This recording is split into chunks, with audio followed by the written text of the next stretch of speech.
பல்வேறு நிகழ்ச்சிகளில் பங்கேற்க வரக்கூடிய 2ஆம் தேதி குடியரசுத் தலைவர் திரௌபதி முர்மு தமிழ்நாடு வரவுள்ளார். திருவாரூர் மாவட்டம் நீலக்குடியில் அமைந்திருக்கூடிய தமிழ்நாடு மத்திய பல்கலைக்கழகத்தின் 10வது பட்டமளிப்பு விழா வரக்கூடிய 3ஆம் தேதி நடைபெறவுள்ளது.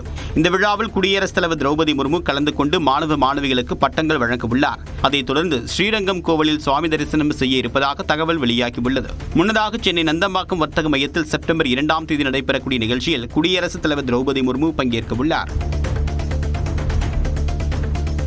திருவிதாங்கூர் தேவசம் வாரியத்தின் பவள விழாவில் முதலமைச்சர் மு க ஸ்டாலினுக்கு பதிலாக அமைச்சர்கள் சேகர்பாபு, பழனிவேல் தியாகராஜன் ஆகியோர் பங்கேற்க உள்ளனர். பம்பையில் செப்டம்பர் 20ஆம் தேதி நடைபெறக்கூடிய திருவிதாங்கூர் தேவசம் வாரியத்தின் பவள விழாவில் பங்கேற்க வருமாறு முதலமைச்சர் மு க ஸ்டாலினுக்கு கேரள முதலமைச்சர் பினராயி விஜயன் அழைப்பு விடுத்திருந்தார். இந்நிலையில் முன்னரே முடிவு செய்யப்பட்ட நிகழ்ச்சியில் காரணமாக இந்த விழாவில் தான் கலந்து கொள்ள இயலாத சூழ்நிலை இருப்பதாக முதலமைச்சர் மு க ஸ்டாலின் தெரிவித்துள்ளார். கேரள முதலமைச்சருக்கு அவர் எழுதியிருக்கக்கூடிய கடிதத்தில் தமிழ்நாடு அரசின் சார்பில் அமைச்சர்கள் சேகர்பாபு, பழனிவேல் தியாகராஜன் ஆகியோர் பங்கேற்பார்கள் என்று குறிப்பிட்டுள்ளார்.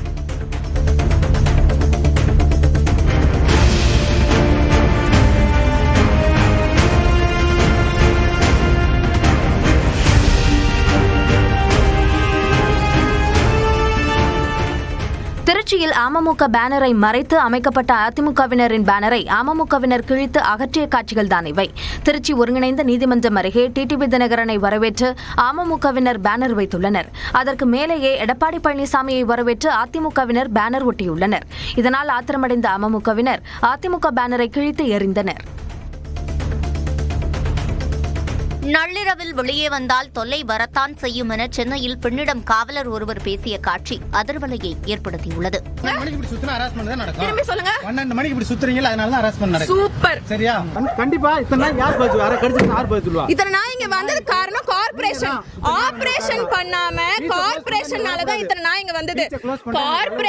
சர்ஜரி பண்ணாததுனால நாய் ஜாஸ்தியாச்சு. எல்லாரும் கொண்டு வந்து 10 நாயை கொண்டு பீச்ல விட்டுட்டு போனதுனால தான் நாய் ஜாஸ்தியாச்சு. பீச்ல வரவங்க எல்லாருமே சாப்பாடு வைப்பாங்க. பீச்ல வர எல்லாருமே சாப்பாடு வைப்பாங்க. நான் அவங்க சேஃப்டிக்காக தான் வந்தேன். இல்ல பெரியமா, ஹராஸ் பண்றது காமன் பீப்பிள்னு பார்த்தா போலீஸ்காரங்களே ஹராஸ் பண்றாங்க. என்ன அரெஸ்ட்? வரக்கூடாதுன்னா அரெஸ்டா? சென்னை போரூரில் நூதன முறையில் கவரி நகைகளை திருடிய தாய் மற்றும் மகளை சிசிடிவி காட்சியின் உதவியுடன் ஊழியர்கள் கையும் களவுமாக பிடித்து காவல்துறையில் ஒப்படைத்தனர். போரூரில் உள்ள சரவணா ஸ்டோர்ஸுக்கு வந்த பெண்கள் இருவர் ஊழியர்களின் கவனத்தை திசை திருப்பி அங்கிருந்து வளையல், நெக்லஸ், ஆரம் உள்ளிட்ட கவரை நகைகளை திருடி உள்ளனர். இதை சிசிடிவி மூலமாக அறிந்த ஊழியர்கள் அவர்களை பிடித்து காவல்துறையினரிடம் ஒப்படைத்தனர்.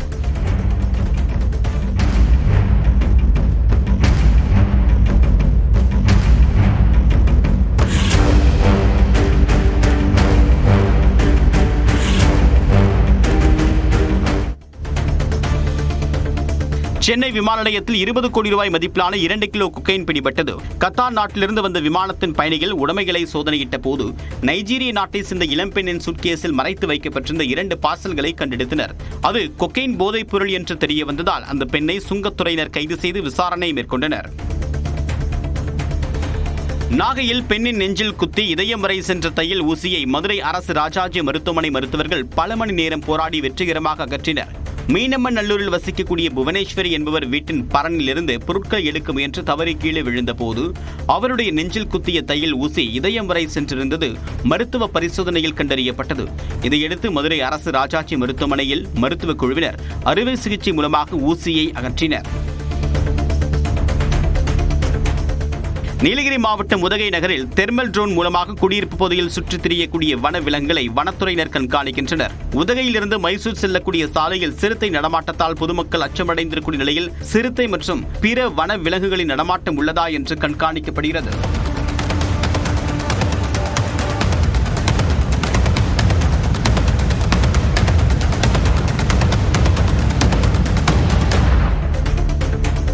காரைக்காலில் விபத்தை தவிர்க்க முயன்ற போது அரசு பேருந்து மணலில் சிக்கியதால் பரபரப்பு ஏற்பட்டது. காரைக்காலில் இருந்து கும்பகோணம் நோக்கி அரசு பேருந்து சென்று கொண்டிருந்தது. மஸ்தான் வீதி வழியாக சென்ற போது இருசக்கர வாகனம் குறுக்கே வந்ததால் ஓட்டுநர் பேருந்தை வலதுபுறமாக திருப்பினார். அப்போது அங்கு குவிக்கப்பட்டிருந்த மணலுக்குள் பேருந்தின் சக்கரங்கள் புதைந்தது. நல்வாய்ப்பாக பேருந்தில் இருந்த 40 பயணிகளும் காயங்களின்றி தப்பினர். வாணியம்பாடி அருகே தேனீக்கள் கொட்டியதில் கூலி தொழிலாளிகள் 15 பேர் காயமடைந்தனர்.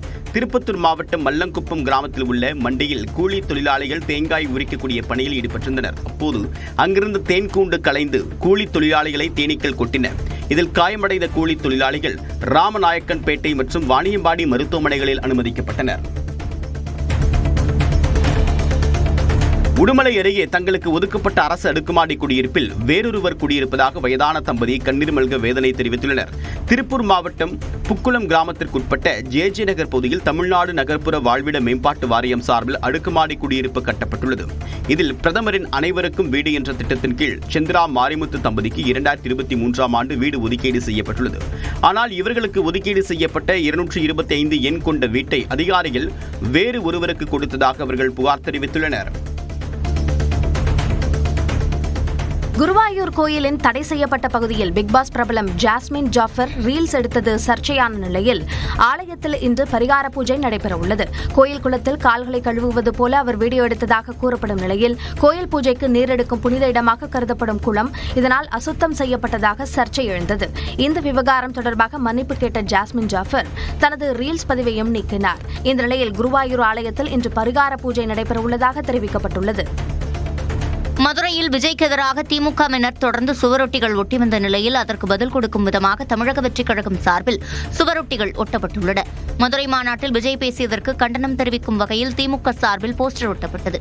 அதில் வாட் ப்ரோ, ஓவர் ப்ரோ, அடக்கி வாசிங்க ப்ரோ என்ற வாசகங்கள் இடம்பெற்றிருந்தன. இந்நிலையில் இதற்கு பதிலளிக்கும் விதமாக தமிழக வெற்றிக் கழக தொண்டர்கள் கதறல் சத்தம் கேக்குதா, அங்கிள் சிங்கத்தின் கர்ஜனை தொடரும், அது உங்கள் உடன்பிறப்புகளை தூங்க விடாது என்று குறிப்பிட்டு சுவரொட்டிகளை ஒட்டியுள்ளனர். கன்னியாகுமரியில் கணவர் இறந்தது தெரியாமல் சடலத்துடன் வசித்த மனைவியை காவலர்கள் மீட்டனர். கலைஞர் குடியிருப்பு பகுதியில் வசித்து வந்த ஜெயக்குமார் சிறப்பு காவல் உதவி ஆய்வாளராக பணியாற்றி வந்தார். மனைவிக்கு மனநலம் பாதிக்கப்பட்டதால் பணியை ராஜினாமா செய்துவிட்டு அவரை உடனிருந்து கவனித்து வந்துள்ளார். இந்நிலையில் ஜெயக்குமாரை காண அவரது சகோதரர் வீட்டிற்கு வந்தபோது அவர் உயிரிழந்த நிலையில் கிடப்பதைக் கண்டு அதிர்ச்சியடைந்துள்ளார். ஜெயக்குமாரின் உடலையும் கணவர் இறந்தது தெரியாமல் வீட்டில் நடமாடி வந்த அவரது மனைவியையும் காவலர்கள் மீட்டு மருத்துவமனையில் ஒப்படைத்தனர்.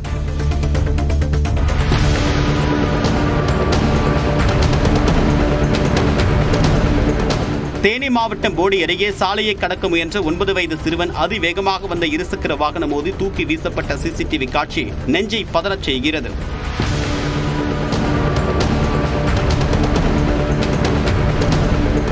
தொம்புச்சேரி கிராமத்தை சேர்ந்த ராமதாஸ் என்பவருடைய 9 வயது மகன் குருபிரசாத் கடந்த ஞாயிற்றுக்கிழமை அன்று பத்ரகாளிபுரம் சாலையை கடக்க முயன்ற போது அதிவேகமாக வந்த இருசக்கர வாகனம் அவர் மீது மோதியது. இதில் தூக்கி வீசப்பட்ட சிறுவன் தலையில் பலத்த காயமடைந்த நிலையில் மதுரை அரசு மருத்துவமனையில் அனுமதிக்கப்பட்டுள்ளார். இந்நிலையில் இந்த விபத்தின் சிசிடிவி காட்சி தற்போது வெளியாகியுள்ளது.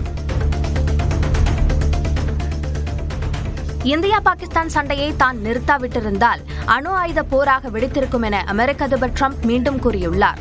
வாஷிங்டன் டிசியில் பேசிய அவர் போரை 24 மணி நேரத்தில் நிறுத்தாவிட்டால் அமெரிக்காவுடன் வர்த்தகம் செய்ய முடியாது என கெடு விதித்ததாகவும் அதனை ஏற்று இந்தியாவும் பாகிஸ்தானும் போரை நிறுத்தியதாகவும் டிரம்ப் கூறியுள்ளார். That was the next level. That was going to be a nuclear war. They already shot down 7 jets. That was raging.